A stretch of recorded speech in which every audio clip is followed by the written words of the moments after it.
समय की बात है, गोपालपुर नाम के गांव में सुरेश नाम का एक किसान पत्नी सावित्री और अपनी बूढ़े माँ बाप के साथ रहा करता था। सुरेश की एक छोटा सा बेटा था जिसका नाम गोपाल था। सुरेश के घर का जीवन यापन बहुत मुश्किल से हो पाता था। सुरेश के पास एक छोटी सी जमीन थी जिस पर वह सब्जियों की खेती किया करता था और सब्जियां तैयार हो जाने के बाद उन्हें गांव के ही बाजार में बेच आया करता था। लेकिन उस गांव में सबसे बड़ी समस्या थी पानी की। सुरेश को पानी के लिए गांव के जमींदार पर निर्भर रहना पड़ता था क्योंकि सुरेश के पास अपना कोई कुआं नहीं था। वह अपने खेतों की सिंचाई जमींदार के कुएं के पानी से किया करता था।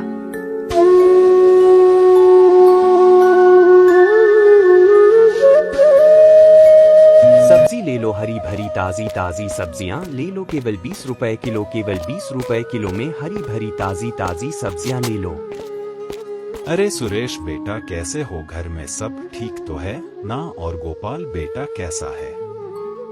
काका मैं ठीक हूँ, घर में भी सब ठीक है और गोपाल भी बिल्कुल ठीक है। बोलिए काका क्या चाहिए आपको? ताजी ताजी सब्जियां हैं, अभी अभी खेत से तोड़ कर लाया हूँ। बोलिए क्या बांध दूं आपके लिए? सुरेश बेटा मेरे लिए 1 किलो टमाटर और 1 किलो खीरा बांध दो।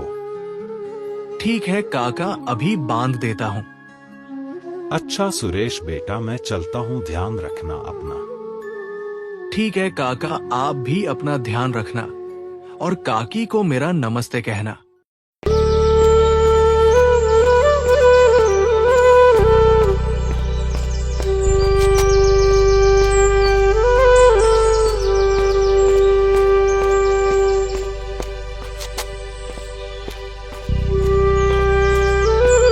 सावित्री आज की सारी सब्जियां भी बिक गई।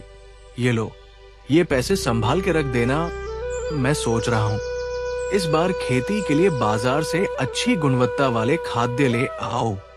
इससे हमारी सब्जियों की पैदावार और अच्छी होगी। जी यह तो बहुत ही अच्छा विचार है। जितनी अच्छी सब्जियां होगी उतना ज्यादा लोग हमारी सब्जियां खरीदना पसंद करेंगे।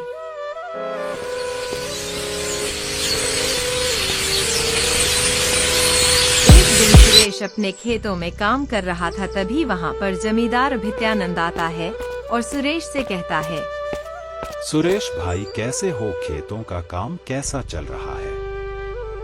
मैं ठीक हूँ अभित्यानंद जी। मैं यह कह रहा था सुरेश भाई कि मैं तुम्हें बहुत सालों से अपने कुएं से पानी दे रहा हूँ, पर इस साल में तुम्हें अपने कुएं से पानी नहीं दे पाऊंगा। पर क्यों अभित्यानंद जी, मुझसे कोई भूल हुई है क्या? नहीं सुरेश भाई वह बात नहीं है। दरअसल तुम्हें तो पता ही है ना कि इस साल कितनी गर्मी बढ़ी है। इस साल की गर्मी ने तो सारे साल का रिकॉर्ड ही तोड़ दिया है। मेरे कुएं का पानी दिन प्रतिदिन सूखते जा रहा है और अगर ऐसे में मैं तुम्हें भी पानी देता रहा तो आगे आने वाले दिनों में मेरे खुद के लिए भी पानी नहीं बचेगा। इसीलिए मैं अब तुम पानी नहीं दे पाऊंगा, तुम अपना देख लेना। आप मेरे साथ ऐसा क्यों कर रहे हैं? अभित्यानंद जी ऐसा मत करिए, भला मैं कहाँ से पानी लाऊंगा? इतने सालों से तो मैं आपसे ही पानी ले रहा हूँ और अगर आपने अब पानी देना बंद कर दिया तो बिना पानी के मेरे खेतों की सारी सब्जियां सूख जाएगी। अभित्यानंद जी ऐसा मत कीजिए। देखो सुरेश मैं भी मजबूर हूँ, इस गर्मी ने सबकी हालत खराब कर दी है। मैं कुछ नहीं कर सकता, तुम अपना देख लेना।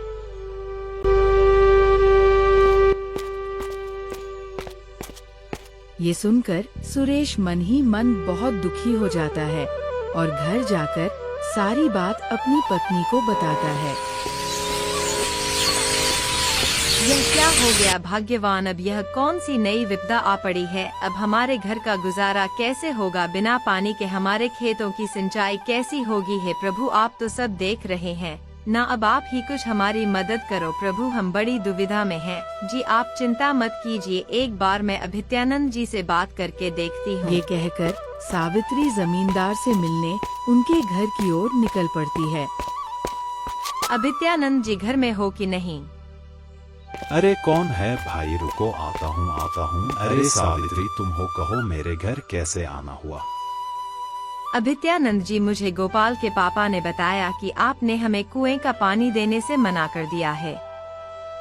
सावित्री बहन, यह बात सच है कि मैंने सुरेश को अपने कुएं का पानी लेने के लिए मना कर दिया है, और इसकी वजह भी तुम्हें सुरेश ने बता ही दी होगी।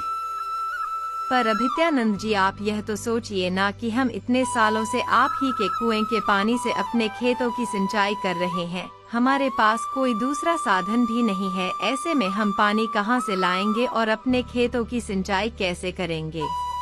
देखो सावित्री बहन, मैंने इतने सालों तक तुम्हें अपने कुएं का पानी दिया है और मैंने तुम्हें कभी भी पानी लेने से मना नहीं किया, लेकिन इस बार बहुत भारी गर्मी पड़ी है। मेरे कुएं का पानी सूख कर बिल्कुल कम हो गया है।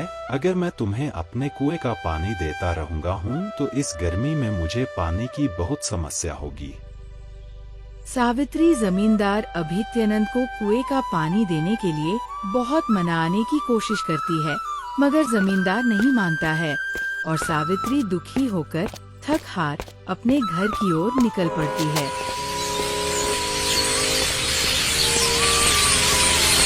क्या हुआ? सावित्री, अभित्यानंद जी ने क्या कहा?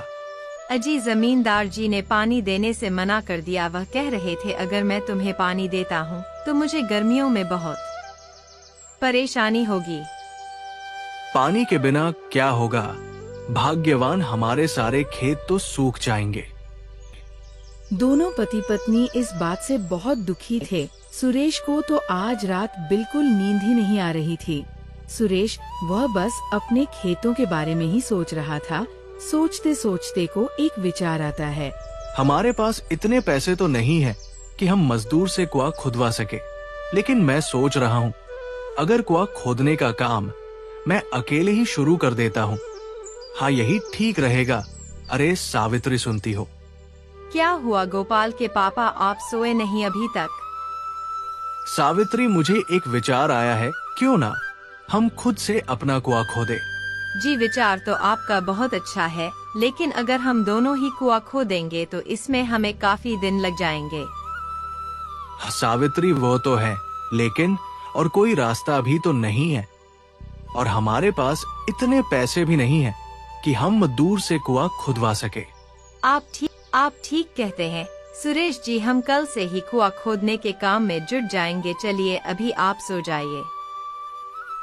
अगले दिन दोनों अपने खेतों के पास जाते हैं और वहाँ पर कुएं खोदने का काम शुरू कर देते हैं।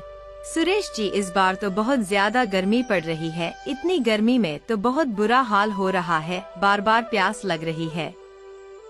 हाँ सावित्री, पर हमें धैर्य से काम लेना होगा। माना कि इस साल गर्मी बहुत ज्यादा है, लेकिन हमारे पास बस एक यही रास्ता है। इतना कहकर दोनों फिर से कड़कती धूप में कुएं खोदने का काम शुरू कर देते हैं। 15 दिन की कड़ी मेहनत के बाद आखिरकार कुआं तैयार हो जाता है, लेकिन इस बार इतनी कड़ी गर्मी पड़ी थी कि इतनी गहराई तक कुआं खोदने के बाद भी कुएं में एक बूंद पानी नहीं था। ये देख सुरेश और सावित्री बहुत निराश हो जाते हैं।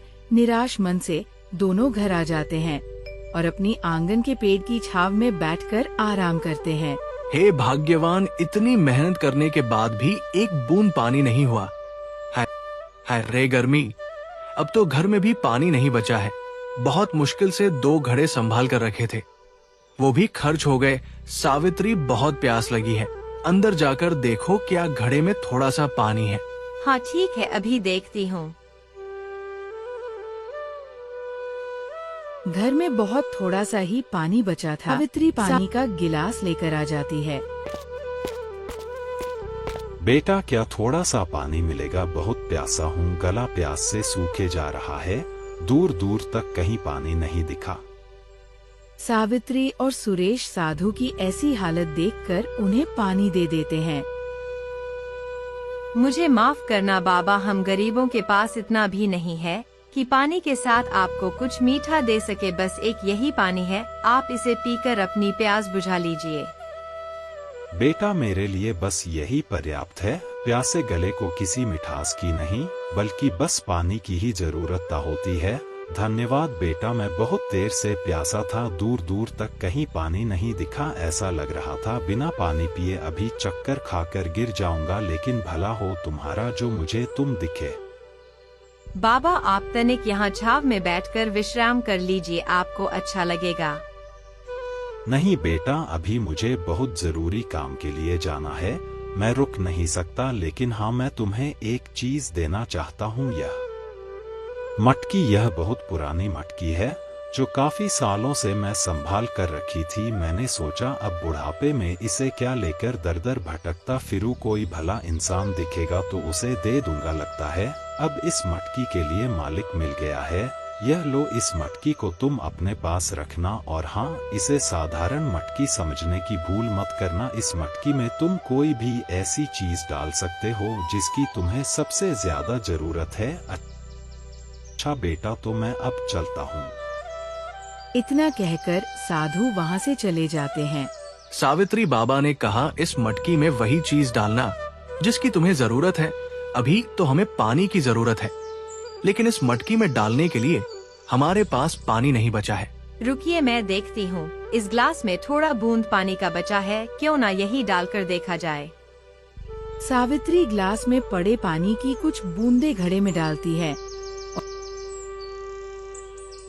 और देखते ही देखते घड़ा पूरी तरह पानी से भर जाता है। ये देखकर सावित्री और सुरेश आश्चर्यचकित हो जाते हैं। देखिए सुरेश जी, यह तो एक जादुई घड़ा है, देखिए इसमें कितना सारा पानी है। हाँ सावित्री, ये सब प्रभु की ही कृपा है। आपका बहुत बहुत धन्यवाद प्रभु। इस संकट की घड़ी में आप हमारे द्वार पर आए और हमारी मदद की।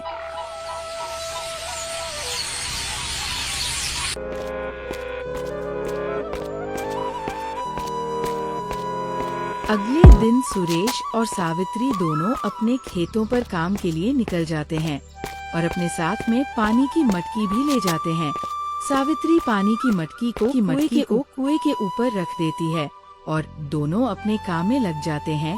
कड़कती धूप में काम करने के बाद सुरेश को प्यास लग जाती है और वह सावित्री से कहता है, सावित्री जरा मटकी में से थोड़ा पानी तो लाना, बहुत प्यास लगी है। ठीक है जी, अभी लाए। सावित्री मटकी में से पानी निकालती है। गिलास में से पानी की कुछ बूंदे कुएं में गिर जाती है और देखते ही देखते कुआं लबालब पानी से भर जाता है। सावित्री बहुत आश्चर्य में होती है और वह सुरेश को बुलाती है। अजी सुनिए, देखिए इधर यह क्या हुआ। अरे भाग्यवान, क्या हुआ है? आइए ना देखिए, यह कैसा चमत्कार है। हाँ भाग्यवान, आता हूँ। सुरेश जब कुएं के पास देखता तो कुआं लबालब पानी से भरा था। ये देखकर सुरेश भी बहुत आश्चर्य में था। अरे सावित्री, ये तो चमत्कार ही हो गया। हमारे कुएं में पानी आ गया। अब हम अपनी खेतों की सिंचाई बहुत आसानी से कर सकेंगे। लेकिन सावित्री, मुझे लगता है इस खुशखबरी को हमें पूरे गांव में बांटना चाहिए, क्योंकि इस साल भारी गर्मी पड़ी है। लोग भी गर्मी से बहुत परेशान हैं और खासकर इस गर्मी में पानी से मुझे लगता है हमें लोगों को बताना चाहिए और उनकी पानी की जरूरत को पूरा करना चाहिए। हाँ, और अब इस गर्मी में हमें पानी की समस्या भी नहीं होगी। हाँ जी, आप बिल्कुल सही सोच रहे हैं। सुरेश अपनी कुएं की बात पूरे गांव वालों को बताता है। मेरे प्यारे मित्रों और भाइयों, मैं जानता हूँ कि हमारे गांव में इस बार बहुत पानी की समस्या हो गई है। बहुत ज्यादा गर्मी पड़ने की वजह से कुएं पानी सूख गया है। इस समस्या का समाधान मैंने ढूंढ निकाला है। मैंने एक कुआं खोदा है और उसमें बहुत सारा पानी है और मैं चाहता हूँ कि मेरे साथ साथ आप गांव वासी भी उसे पानी का इस्तेमाल करें। अरे सुरेश भाई, आपका बहुत बहुत धन्यवाद। हम काफी दिनों से पानी से परेशान थे, हमारे भी कुएं सूख गए हैं। सुरेश भैया, मैं भी पानी के लिए कई दिनों से परेशान थी। आपने इस समस्या का हल निकाला है। भगवान आपका हमेशा भला करेगा। धीरे धीरे गर्मी बहुत बढ़ती जा रही थी। गांव के सारे कुएं सूखे जा रहे थे।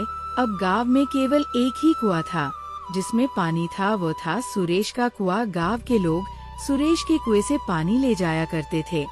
वही दूसरी तरफ अब जमींदार का कुआं बिल्कुल सूख चुका था। उसके कुएं में एक बूंद पानी नहीं बचा था। इसकी वजह से जमींदार बहुत परेशान हो गया था। तभी जमींदार को कहीं से खबर लगती है कि सुरेश का भी एक हुआ और सारे गांव वाले वहीं से पानी भर रहे हैं। जमींदार ये बात सुनकर सुरेश के पास जाता है और लखन के कुएं में इतना पानी देखकर बहुत हैरान हो जाता है और वह सुरेश से कहता है, सुरेश, मेरे कुएं का पानी बिल्कुल सूख गया है। मेरे कुएं में एक बूंद पानी नहीं बचा है। क्या तुम मुझे अपनी कुएं का पानी दे सकते हो? हाँ जमींदार साहब, आप ये कैसी बातें कर रहे हैं? भला इसमें भी कोई पूछने की बात है? इतने सालों तक आपने हमारी मदद की है और इस मुश्किल की घड़ी में हमें एक साथ मिलकर रहना चाहिए। आप जितना चाहे उतना पानी यहाँ से ले सकते हैं। सुरेश की ये बात सुनकर जमींदार को अपनी गलती का एहसास होता है और वह सुरेश से माफी मांगता है। लखन, मुझे माफ कर दो। मैंने तुम्हारे साथ बहुत बुरा व्यवहार किया। इस मुश्किल घड़ी में मैंने तुम्हारा साथ छोड़ दिया था, लेकिन तुमने मेरा साथ नहीं छोड़ा। धन्य हो तुम्हारे जैसे लोग। तुम्हारे जैसे लोगों की वजह से इस धरती पर अच्छाई अभी जिंदा है।